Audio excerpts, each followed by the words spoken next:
Post पे आपका स्वागत है। मैं हूं आपके साथ वसीर। बीजेपी के बिहार प्रभारी भूपेंद्र यादव और बीजेपी के प्रदेश अध्यक्ष डॉक्टर संजय जायसवाल आज अचानक से जेडीयू दफ्तर पहुंचे। जेडीयू के जो राष्ट्रीय अध्यक्ष हैं आरसीपी सिंह से मिलने ये मुलाकात लमसम 15 से 20 मिनट चला। इसी मुलाकात पे आरजेडी की प्रतिक्रिया आई है। आरजेडी के विधायक हैं इस्लामपुर से राकेश कुमार रोशन, जिनका साफ कहना है कि एनडीए में किसी भी दल के साथ किसी भी दल को एक दूसरे पे भरोसा नहीं है और असमंजस की स्थिति में ये चारों दल पड़े हुए हैं। इसीलिए मंत्रिमंडल का विस्तार नहीं हो रहा है। मंत्रिमंडल का विस्तार पहले हो जाना चाहिए था, लेकिन ये लोग जानबूझ करके देरी कर रहे हैं, एक दूसरे पे दबाव बना रहे हैं कि मंत्रिमंडल में हमारी हिस्सेदारी ज़्यादा हो। क्या कुछ कहना है आरजेडी के विधायक राकेश कुमार रोशन का, पहले आप उसको सुनिए। फिर से बोलिए। आरसीपी सिंह के साथ आज भूपेंद्र सिंह ने मीटिंग की है मंत्रिमंडल विस्तार को लेकर। देखिए, बिहार में तो मंत्रिपरिषद का विस्तार बहुत पहले ही होना चाहिए था, क्योंकि 13 तारीख को ये सरकार बनी, 13 नवंबर को। आज हम आपसे मिल रहे हैं 8 तारीख को, आज संभवतः 7 तारीख है, 7 ये जनवरी है। लगभग 2 महीना हो रहा है और बिहार में हालत ये है कि एक मंत्री के पास 5-5 विभाग हैं, तो कोई भी मंत्री अपने कार्य का सही ढंग से निष्पादन नहीं कर रहे हैं। सरकार चल नहीं रही है, सरकार कोई नीतिगत फैसला नहीं ले रही है।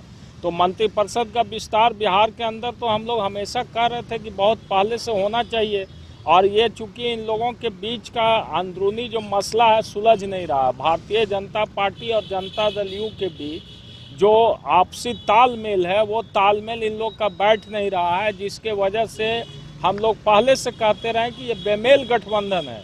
और ये नीतीश कुमार जी से आरसीपी और ये भूपेंद्र यादव जी यदि मिले हैं तो मिल करके मंत्रिपरिषद विस्तार कर रहे हैं बिहार में, तो अच्छी बात है। मंत्रिपरिषद का विस्तार होना चाहिए। आज शाम को 6 बजे इन लोग जा रहे हैं, तारकेश्वर जी, रेणु देवी और ये संजय जायसवाल मंत्री से मिलने जा रहे हैं। तलखी खत्म होते दिख रही है। तलखी खत्म नहीं हो रहा है, ऐसा कहना आप लोग का गलत है।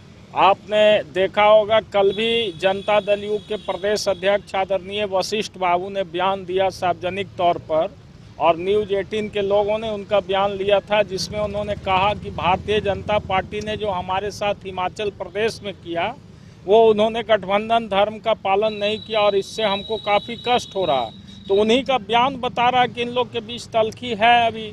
और चूंकि बिहार में तो नीतीश जी को भारतीय जनता पार्टी के कृपा पात्र बन कर के रहना है, तो तलखी को ये लोग आपस में चाहते हैं कि कुछ दिन तक संभव हो तो आपस में इसको एडजस्टमेंट किया जाए।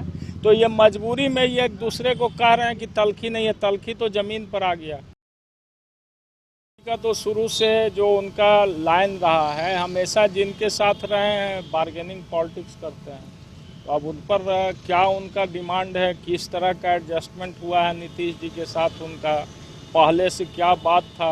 अब वो यदि मांग रहे हैं, पहले से कोई उन्होंने कमिटमेंट किया है तो उनका मामला है, मांग सकते हैं। आपको लगता है कि भूपेंद्र जी तमाम लोग जो मुलाकात कर रहे हैं तो सब मामला जेडीयू और बीजेपी आपसी अंदरूनी कलह जो है वो सुलझा लेगी? देखिए, जहाँ पर विवाद शुरू हो जाता है तो इतना आसानी से अंदरूनी कलह नहीं मिटेगा।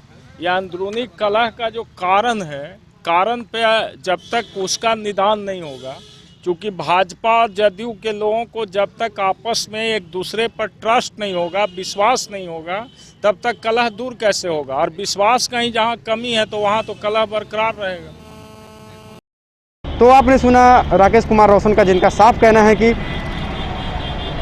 किसी एनडीए में जो है असमंजस की स्थिति बने हुई है और चारों दल में सहमति नहीं बन पा रही है। जैसे कि कल जीतन राम मांझी का भी बयान आया था कि उनको एक एमएलसी का पद चाहिए और एक और मंत्री पद चाहिए नीतीश कुमार के कैबिनेट में।